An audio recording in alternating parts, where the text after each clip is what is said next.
Vegetable chop বানানো যে এত সহজ আমি সত্যি আগে জানতাম না। একটা ভিডিও চোখে পড়ায় সহজ মনে হলো, তারপরে বেশ কয়েকটা ভিডিও দেখে শুরু করে দিলাম।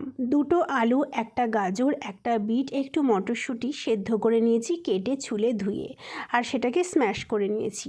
তারপরে সর্ষের তেলের মধ্যে সামান্য একটু জিরে ফোড়ন দিয়ে সেই স্ম্যাশ করা সমস্ত সবজিগুলো দিয়ে দিয়েছি, আর তার মধ্যে ভেজে রাখা বাদাম, ধনে পাতা, একটু গরম মশলা, একটু জিরে গুঁড়ো, ধনে গুঁড়ো দিয়ে ভালো করে কষিয়ে নিয়েছি।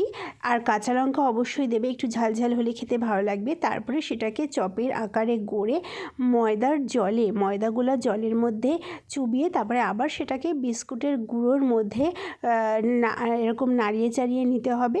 তারপরে গরম তেলে ভেজে নাও। এই যে ফাইনাল লুক হচ্ছে এটা। পুরো অ্যাপ্রোপ্রিয়েট লাগছে তো? বলো, যদি লাগে তবেই কমেন্ট করে বলবে। আর খেতে কিন্তু অসাধারণ হয়েছিল।